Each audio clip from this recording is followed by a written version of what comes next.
a quiz this morning, and thanks for having me on. So the FDA has logged many, many chemicals that are found in your foods. Do you know how many they've logged? I can't even imagine. Well, we're up to 3,000 plus food additives in foods. And there's actually a list, and it's called Everything Added to Foods in the United States, and you can access that online. Wow, 3,000. What are we talking about? These things can range anything from coloration to preservatives. That's exactly right. Food additives are put in place to help enhance flavor, color, to preserve food so that it can travel long distances, and certainly to change the texture. So there's lots of reasons for those different chemicals in food additives, and we need to be mindful of what they might be. About 90% of the foods that Americans, or actually let me change that up, we are consuming more than 90% of the recommended daily allowance of sodium, and most of that is found in the additives in the food. So we've got to be really careful, and that comes in the form of, do you know what kind of chemical? Sodium and nitrates, and we've heard about that recently on the news. Sodium nitrates. Yes, so we have to be careful, and that's found oftentimes in lunch meats and bologna and sausages and processed meats. And so that's where we're consuming too much. We're consuming way too much, and we know that that increases your risk of hypertension and diabetes and heart disease and cancer sometimes. So look out for the nitrates and sodium. Okay. You got it.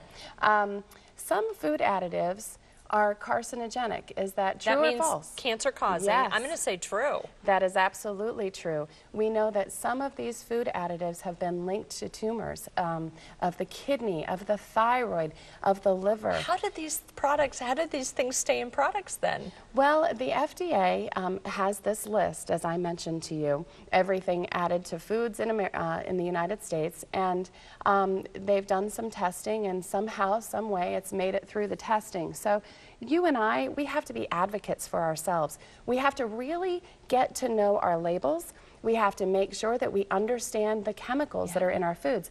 And some of those chemicals, I thought we might go over. Okay, let's quickly go through that list. Okay, so these are just some common out of the 3,000 plus. Caramel coloring. Caramel coloring. Caramel coloring sounds completely benign and not concerning, but caramel coloring used to be made by heating sugar. Okay, just like caramel, and that's no big deal. And you find that in colas, and you find that in breads and things like that.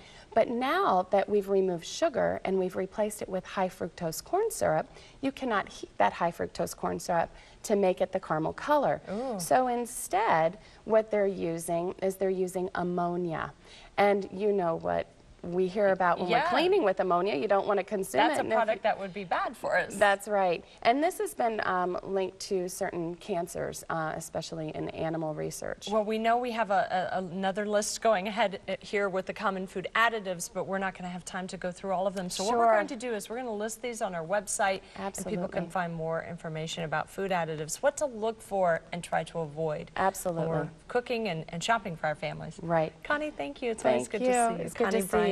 OnSite Health Solutions, and we'll have ways that you can contact Connie on our website as well. Thank you, Connie.